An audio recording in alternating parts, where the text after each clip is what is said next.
আপনার নাম কি? আমার নাম মোসাম্মদ শাহানা খাতুন। আপনার বাসা কোথায়? আমার বাসা 1 নম্বর ময়দানহাটা ইউনিয়ন দাঁড়িয়ে। আপনি কি ভাইস চেয়ারম্যান পদপ্রার্থী মহিলা? আমি শিবগঞ্জ উপজেলাতে মহিলা ভাইস চেয়ারম্যান পদপ্রার্থী, থানা যুব মহিলা লীগের সেক্রেটারি, মহিলা সদস্য আওয়ামী লীগের। আমি রংপুর রাজশাহী বিভাগের মানবাধিকারের একজন নারী কর্মী। আচ্ছা, এই যে নির্বাচন, এই নির্বাচন আপনি কেন করতে যাচ্ছেন? আমি নির্বাচন করতে যাচ্ছি 12টা ইউনিয়নের জনগণের যেন সুবিধা হয়, গরিব দুঃখী মানুষের পাশে দাঁড়াতে পারি সুখে দুঃখে।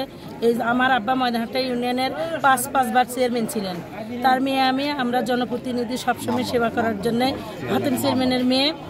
আমরা সবসময়ের জন্য আমার বাবাও মানুষের সেবা করে গেছে। আমারও ইচ্ছা যে আমি যেন এই 12টা ইউনিয়নের গরিব দুঃখীর পাশে থাকতে পারি এবং সেবা করতে পারি। এই জন্যই আমি উপজেলাতে ভাইস চেয়ারম্যান সবার কাছে দোয়া প্রার্থী। আচ্ছা, আপনি কতদিন হলে মাঠে ঘোরাঘুরি করছেন? আমি প্রায় 1 মাস হচ্ছে মাঠে ঘোরাঘুরি করতেছি। আগে আমি ময়দানহাটা ইউনিয়নের মহিলা ভাইস চেয়ারম্যান ছিলাম। মহিলা ভাইস চেয়ারম্যান, জি। আচ্ছা, এই মাঠের আপনি পরিবেশ কিরকম দেখতেছেন? মাঠের পরিবেশ খুবই ভালো। খুবই ভালো, জি। আশা করতেছেন যে আপনি? হ্যাঁ, আশা করতেছি যে জয়লাভ করব ইনশাআল্লাহ। আচ্ছা, যদি আপনি নির্বাচনে জয়লাভ করেন তাহলে আপনি সর্বপ্রথম কোন কাজটি করবেন সাধারণ জনগণের জন্য? আমি যদি সর্বপ্রথম যদি জনগণ আমাকে যদি ভোট দেয়, দিয়ে যদি জয়যুক্ত করে, তাহলে আমি 12টা ইউনিয়নে সর্বপ্রথম আগে আমি প্রত্যেকটা জনগণের সাথে দেখা করব। দেখা করে কার কি সুখ দুঃখ সব কিছু আগে আমি শুনবো। শোনার পর রাস্তাঘাট যেগুলো আমরা তো হিয়ারিং যেগুলো করতে পারি এগুলো করব। মসজিদ মাদ্রাসায় যে অনুদানগুলো আছে এগুলো দিব। সবচেয়ে আমি আমার মনের একটা আশা যে এই 12টা ইউনিয়নের যতগুলো এতিমখানা আছে, এই এতিমখানা এবং হাফেজিয়া এগুলো আমার জন্য দর খোলা এবং এগুলোর জন্য আমি কাজ করব। এই জন্যই আমার আশা।